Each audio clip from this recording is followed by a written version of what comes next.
Arte, arte, arte. Oh, que assunto difícil, hein? Mais difícil ainda quando você fala disso pra cristãos dentro da igreja. Aí pronto. O que é arte, né, cara? Pra começo de conversa, o que é arte? Pô, mano, eu não sei. Eu sinceramente não sei. Tem muitas definições por aí. Mas na minha opinião, aí é minha singela opinião, eu diria que a arte é algo belo. Algo de alguma forma que o ser humano produz, que é uma expressão dele que é bela. Pra mim a arte é bela. Pra mim a arte deve ser bela. E pra mim até as coisas esquisitas que também são arte são belas por serem esquisitas. Mas isso é um outro assunto, eu não vou falar muito sobre isso não.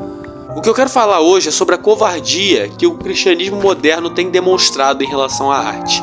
Cara, se você parar pra pensar, a igreja é muito pouco engajada com arte. Arte em geral, cara, de questão de pintura, literatura, no máximo a música. A música talvez seja a única forma de arte que a igreja ainda valoriza, ainda investe, ainda incentiva de alguma forma, né? Mas as outras artes, cara, a igreja, além de não incentivar, ainda de alguma forma atrapalha os artistas, né? E isso é um problema muito sério. E outras formas de arte que a gente tem hoje em dia não são nem reconhecidas como arte pelos cristãos, ou até são demonizadas. Por exemplo, outra forma de arte que talvez alguns aí não conheçam e vão conhecer agora, mas é arte que existe no nosso tempo, que é os jogos.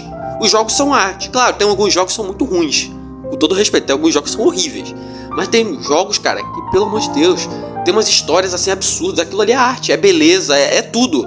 Você tem os Souls-likes. Os Souls-likes são jogos de Dark Fantasy, né? Que tem umas histórias, uma filosofia existencial. É mó parada, cara. Mó parada que você fica, caraca, mano, isso é arte.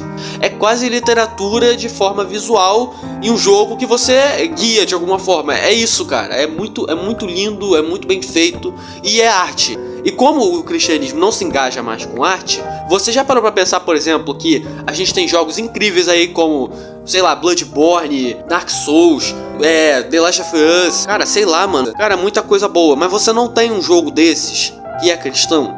Já parou pra pensar nisso? Porque os cristãos não se engajam. Os caras ficam todo mundo com medo. Ai, tudo é do capeta, série é do capeta, filme é do capeta, não sei o que é do capeta. Gente, tudo é do capeta, filme de terror é do capeta.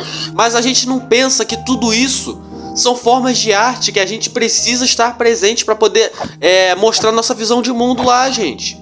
Por que não tem jogo cristão, cara? Porque os cristãos acham que jogo é do capeta. E aí sabe o que acontece? O pessoal secular domina essas esferas da arte, domina os jogos. Aí só tem lá os malucos lá, ateu, fazendo jogo, fazendo filme, fazendo as coisas. E aí o que acontece? A gente vai perdendo espaço cultural. E o espaço cultural que a gente poderia estar usando pra poder pregar o evangelho, pra poder mostrar pras pessoas do que a gente acredita, a gente não usa porque a gente tem medo. A gente tem medo de sair de fora da caixa. Por que não existe ficção científica cristã? Hein? Por que não tem?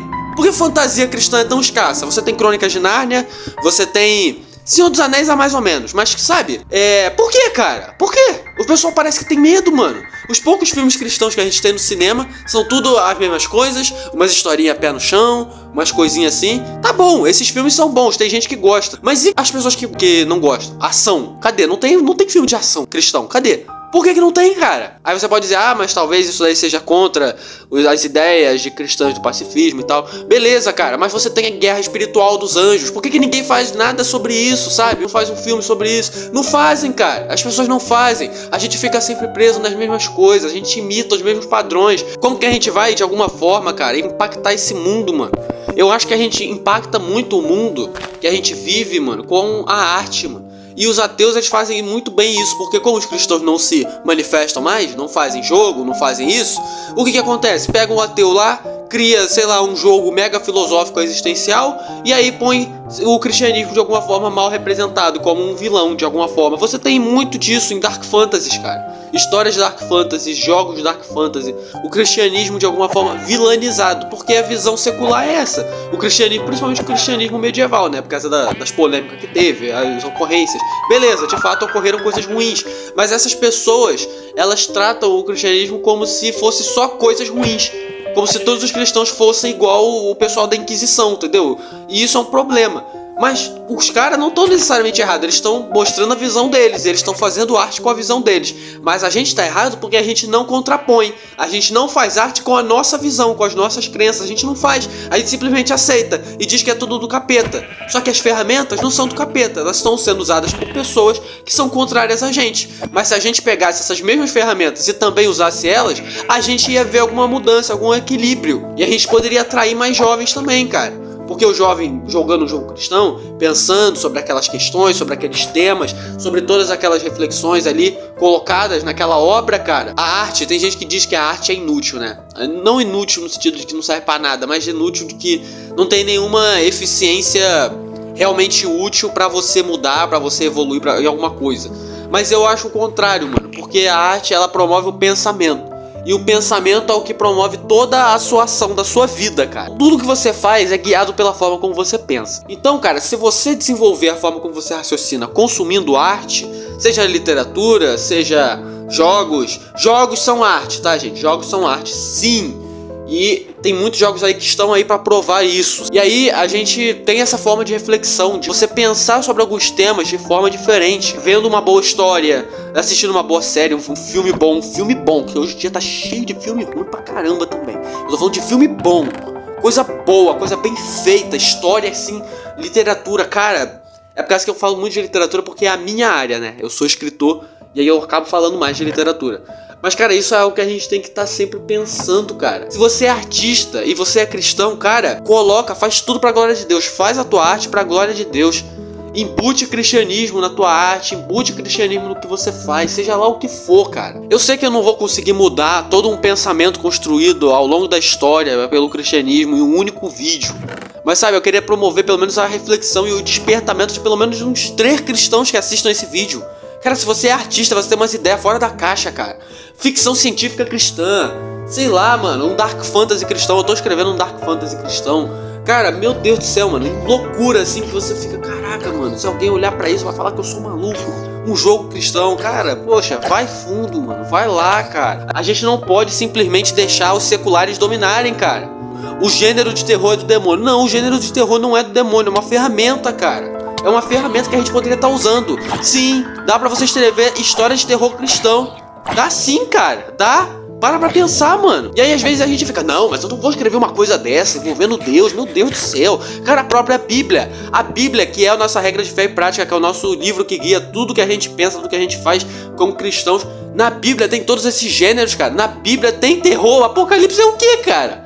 O Apocalipse é o quê? E você fica com medo das coisas. Cria coisas novas.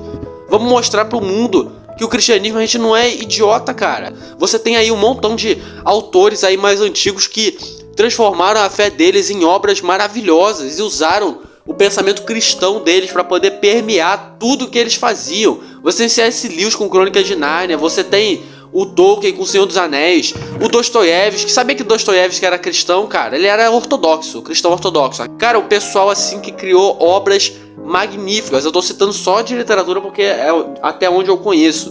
Usando a fé, cara. E hoje em dia a gente não consegue fazer isso. Claro, você não vai supervalorizar a arte, né? Dizer, ai meu Deus, isso aqui substitui a pregação do evangelho. Claro que não. Mas isso auxilia na pregação do evangelho. Imagina se a gente tivesse franquias cristãs no cinema, cara. Estilo o universo cinematográfico da Marvel. A gente tem mais ou menos isso se formando com The Chosen. Mas sabe, imagina se a gente tivesse coisas maiores, mano. Mais pessoas ousadas. Tem que ser ousado, cara. Ousado. Não pra você fazer heresia, não pra você fazer blasfêmia. Não, não é isso, cara. Mas você simplesmente sair da caixa, cara. Isso vai ajudar você a pregar o evangelho. Porque você pode usar uma obra dessas. Vamos supor que uma obra cristã dessas assim fica muito famosa no meio secular também. Eu acho que essa é uma das melhores formas de você criar uma obra cristã. Uma obra que tanto cristãos quanto não cristãos vão poder apreciar. Como Crônicas de Nárnia. É uma obra cristã, mas tem um monte de gente não cristã que aprecia. Porque as pessoas conhecendo essas obras, a gente pode mostrar para elas o que essas obras de fato significam. A arte é uma expressão humana, é uma expressão dos nossos sentimentos, uma expressão das nossas crenças. Tudo isso ali demonstrado através da arte. E a gente acabou demonizando isso. Tanto os artistas têm medo de criar arte que fuja dos padrões, né? Por exemplo, o teatro que a gente ainda tem na igreja é sempre seguindo os mesmos padrões. É sempre tudo igual, é sempre tudo bonitinho, todo mundo se dá bem. No final, que tipo... Porque o teatro na igreja é assim, né? Aí no final todo mundo se converte, tudo dá tudo certo. Cara, mas e se eu fizesse uma história totalmente diferente, mano? Se eu fizesse uma história com um final ruim na igreja, como será que seria interpretado isso? Como o pessoal vai ficar, caramba, meu Deus! Não ia? O pessoal vai ficar escandalizado, não ia? Justamente por causa disso, porque não é mais arte, se tornou um padrão. E a gente simplesmente aceita isso. A literatura, vamos lá, vamos pra literatura então. Vamos lá pra literatura cristã. Como é que é? Romance cristão. Sempre a mesma coisa, sempre o mesmo clichê. As narrativas, tudo muito iguais. Você só sai jogando um montão de bíblia também na história. Você não se preocupa tanto com a narrativa, você se preocupa mais em simplesmente jogar as crenças que a gente acredita. Claro, a gente tem que pregar o evangelho, tá, gente? Tem que botar a bíblia, sim, tem que... Tá certo, mas a forma como você faz isso, você tá fazendo isso de uma forma utilitarista, talvez? Cuidado, cara. Faz um negócio bem feito. Porque quando a gente faz algo bem feito e embute de alguma forma a nossa visão ali, a gente, além de atrair os cristãos, a gente vai atrair os não cristãos também. O que eu acho é que a literatura cristã do nosso tempo é muito exclusivista. Tem coisas que só quem é cristão, quem é de igreja que vai entender. E sabe, a gente precisa ser mais aberto no sentido de criar histórias que todo mundo possa ler, todo mundo possa entender, assim como esses grandes caras fizeram. Isso também é uma forma de pregar o evangelho, uma forma de expressão, de mostrar para o mundo: a igreja está viva, a igreja está aqui, está produzindo cultura, está produzindo arte, estamos aqui firme e forte, entendeu? E lutar também contra o secularismo na arte que fala contra a gente. Tem um montão de história muito braba, muito bem feita que tem por aí, tanto em jogo, quanto em filme, quanto em livro, que esculacha o cristianismo. E a gente não cria obras da mesma magnitude de escrita, de qualidade, para poder ir contra essas obras que estão difamando a gente. E lembrando, tudo que a gente faz é para a glória de Deus. Então quando você cria arte, quando você foge aos padrões para criar coisas novas, você não está blasfemando, não. Você está criando uma nova forma de glorificar a Deus através da arte, cara. Os salmos são poesia, estão na Bíblia, são arte. Você tem diversos gêneros, você tem poesia, você tem legislação, você tem história, tem tudo, tem tudo. Então vamos glorificar a Deus com tudo também, com todos os gêneros, com tudo. Entende? E isso é uma coisa muito importante que a igreja tem desvalorizado, não tem dado o devido valor que deveria. Então essa é a reflexão que eu deixo.